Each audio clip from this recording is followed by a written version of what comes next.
rubber ducky, my man, Anthony Anderson. Come on! Were you surprised that Anthony Anderson was the rubber ducky? Well, you know what's weird? I was literally sitting there going, I wonder if this, and I put it in my notes, because we have notes in front of us, and I put Anthony with a question mark. And for some reason, I was like, it doesn't seem like him, but all the clues, because I'm a clueaholic, I mean, the clues go with Anthony. So yes, I was totally shocked that Ken got it right. Do you have like a dream contestant? Because you guys have already had so many good people on Masked Singer. So who's like your dream person? Okay. I'm not saying this just to be a big teaseaholic, but you guys will not believe who we have in the future, I'll say, of Masked Singer. In the future, you guys are going to lose your freaking mind. Each season gets better and better, but I do have a dream of one person that I really want on the show, and that's Beyonce. Beyonce. That would be pretty iconic. I would love it so much. I mean, who knows who'll do the show? But based off of these other celebrities that we're getting, a lot of people do the show for their kids. So when we ask them, well, why did you want to do the Masked Singer? They're like, my kid watches it every week, and people on Twitter are hitting me up saying, hey, are you behind that costume? And it's not me, and I want to just do it for once. And it's been so good for families. Masked Singer is how we treat the vault. It's a vault. No one could talk about it. My mom asked me. I don't mention it. She's like, please, I just want to know. I'm like, no, Ma, you got to play the game, because it's kind of like learning a magician's trick. It's no fun. The trick is no fun when you learn how they do it.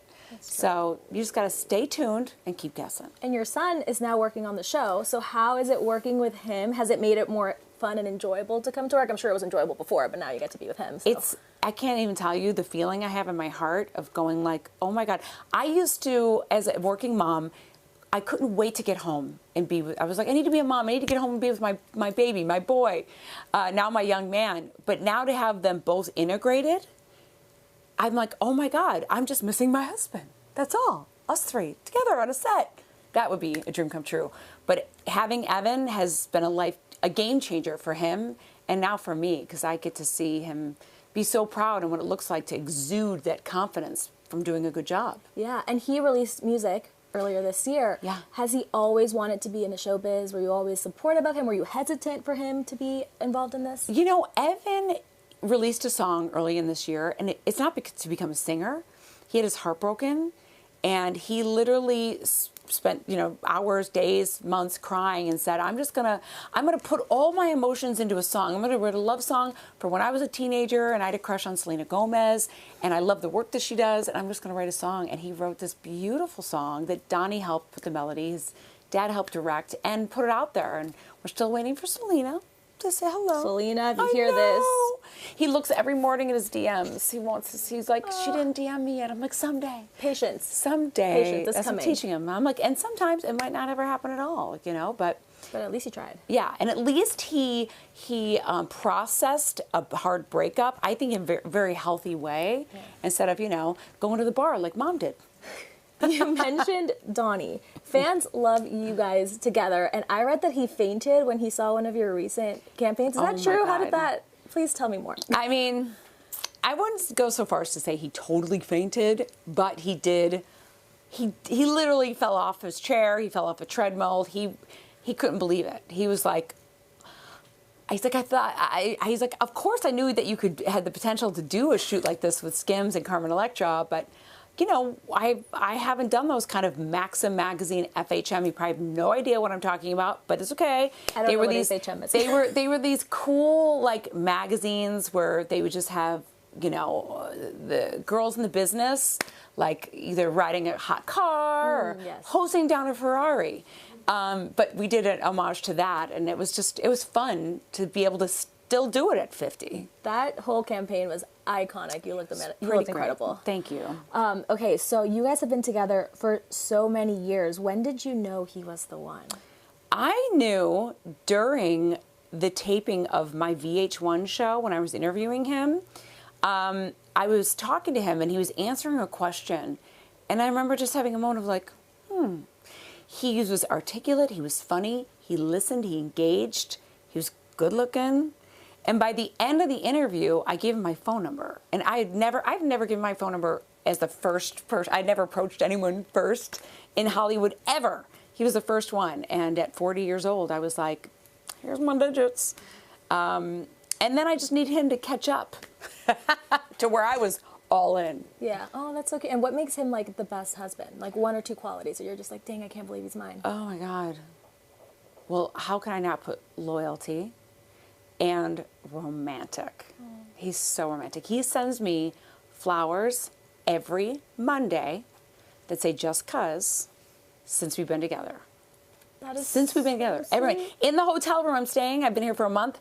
I have four beautiful orchids that say "just 'cause," because he doesn't forget no matter where I'm at. It's amazing. He's so sweet. Everybody, please take notes. It's true. And okay, I mean, it doesn't sound like you guys need to do anything to keep it spicy or to keep it fun, but is there something you guys still do to kind of keep it fun, keep it fresh? Date nights, and we took that from other people that were doing it right. We're like, let's hear what they're doing. And it's also about staying curious with one another, because I think sometimes we tend to turn into roommates or workmates. So you want to just be able to find the curiosity in your partner, no matter how much you think you know them.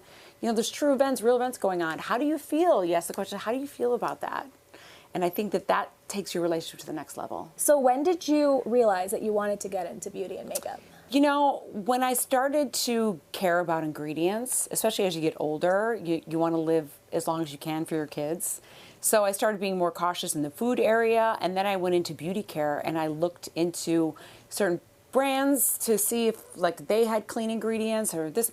I was shocked to find out that the last time the FDA regulated makeup was 80 years ago. They trust the manufacturers to be like, yeah, we swear it's safe. I'm like, I don't trust anybody. So I said, I have to do my own work. I have to build a company from the ground up so I can stand behind it and know that the ingredients are good. And we'll do our best to kind of crack the code on certain things. Like foundation has always been known to have a lot of bad ingredients because your skin absorbs it. Mascara has been known to have huge hormone disruptors. And so I was like, let me try to make a mascara without hormone disruptors. And that's what we just launched recently. I was going to ask about that. So I have straight short eyelashes, so I'm very excited to try your mascara. How did you decide you wanted to do mascara? I know you already have a bronzer, you have some lip glosses. Why was mascara the next move for you? Mascara was the next move because I couldn't find other brands that had the ingredients that I wanted to stand behind.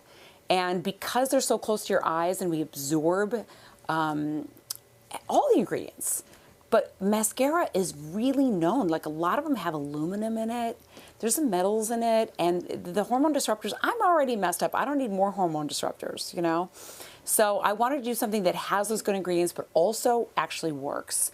Now, a lot of the mascaras that you guys see out there, they're like, look at they've got lash extensions in the mascara.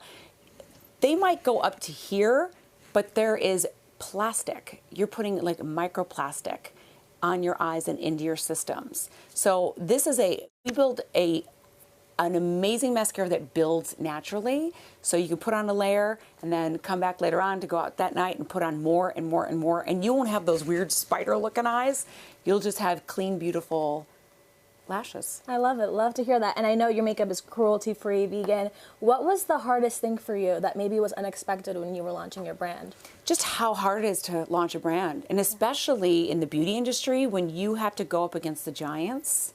You're going up against those, CoverGirls and Maybellines and other celebrities. So it's like, how do you stand out? Well, I wanted to stand out by knowing that people know that I'm pretty transparent about a lot of things. I'll talk about Botox. I'll talk about, you ask me the question, I'll tell you the answer. So I feel like if I got behind a beauty brand, the people know, okay, she's not going to mess around. She's going to use it on her face. It's going to be good. It's the real thing. You have several products. If you had to pick one, which one's your favorite? Oh, God. I know, it's like picking a baby, but... Oh, my God. That's really hard. I mean, Sorry. I'm in love with the mascara because it's my baby right now and it took so long. But I'm a glossaholic, and we launched with glosses. And they're good for your ingredients, but they're also moisturizing. A lot of times, lip glosses can be like, and you get that weird stretchy stuff. This you can apply and apply and apply, talk all day, and it's just shiny and good for you. Your makeup right now looks amazing. Your lip gloss is like shimmering and you just look amazing. Do you have any makeup tips that you maybe have learned along the way while making your makeup brand that you want to share? I did. I realized the importance of putting some type of a primer underneath your eyeshadow. And that could really be your concealer. A lot of people just stick it under their eyes, but you should put it on your eyelids and then put a little like loose powder on before you put on your shadows. It goes on easier and it stays longer. But also the importance of curling your eyelashes. You mentioned that you had straight eyelashes. I do. You should not even start with mascara until you curl your eyelashes. It makes all the difference in the world. Mascara doesn't have a heating tool with it yet. I didn't invent that yet. But you definitely want to curl them and then find a mascara that has that black pigment that makes it punch really more, like ours does, and good for you.